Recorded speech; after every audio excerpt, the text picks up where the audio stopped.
മധുരക്കിഴങ്ങ് കൊണ്ട് നല്ല സ്വാദുള്ള 4 മണി പലഹാരം ഉണ്ടാക്കാം.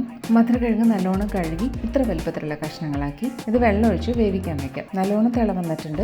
മധുരക്കിഴങ്ങ് ഇങ്ങനെ കഷ്ണമാക്കി എടുത്തിട്ടുണ്ട്. തോല് മാറ്റിയിട്ട് ഇനി മാഷ് ചെയ്തെടുക്കാം. 1.5 ടേബിൾ സ്പൂൺ വെളിച്ചെണ്ണ, ഇഞ്ചി നുറുക്കിയത് ചേർക്കാം. മൂത്ത് കിട്ടണം. വെളുത്തുള്ളി ഒന്ന് ഇളക്കാം. പച്ചമുളക്, സവോള നുറുക്കിയത് മീഡിയം ഫ്ലെയിമിൽ വഴറ്റി സോഫ്റ്റ് ആക്കി എടുക്കാം. ഇനി 1/2 ടീസ്പൂൺ കുരുമുളക് പൊടിയും കൂടി ചേർക്കാം. പച്ചമുളകിൻ്റെ എരിവുണ്ടല്ലോ, പാകത്തിന് ഉപ്പ്. മധുരക്കിഴങ്ങിലേക്ക് വേണ്ട ഉപ്പും കൂടി നമ്മൾക്ക് ഇപ്പം ചേർക്കാം. നന്നായിട്ട് എന്നിട്ട് മിക്സ് ചെയ്താൽ മതി. ബൗളിലേക്ക് വേവിച്ച് ഉടച്ച മധുരക്കിഴങ്ങ് എടുക്കാം. വഴറ്റിയതും കൂടി ചേർത്തിട്ട് നല്ലോണം യോജിപ്പിക്കാം. ചൂട് കുറഞ്ഞിട്ടുണ്ട്. ഇനി കൈകൊണ്ട് യോജിപ്പിച്ചെടുക്കാം. എത്ര വലുപ്പത്തിലുള്ള ബോണ്ട വേണമെന്നനുസരിച്ച് ഉരുട്ടിയെടുക്കാം.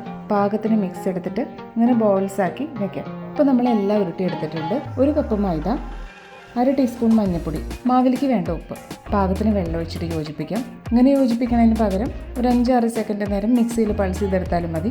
ഈ കൺസിസ്റ്റൻസിയാണ് വേണ്ടത്. ചീനച്ചട്ടി ചൂടായി ബോണ്ട മുങ്ങണ പാകത്തിന് വെളിച്ചെണ്ണ ഒഴിക്കണം. ഒരെണ്ണം മാവിൽ വെച്ച് സ്പൂൺ കൊണ്ട് ഒന്ന് റോൾ ചെയ്തെടുത്തിട്ട് പതുക്കെ എണ്ണയിരിക്കണം. ഇങ്ങനെയാവുമ്പോൾ പാകത്തിന് മാവിൻ്റെ കോട്ടിങ് വരും ബോണ്ടയിൽ. മീഡിയം ഫ്ലെയിമിൽ 1 മിനിറ്റ് ആകുമ്പോൾ തിരിച്ചിടാം. തിരിച്ചു മറിച്ചു വിട്ടിട്ട് കോരി മാറ്റാം. ഉണ്ടാക്കി നോക്കുക.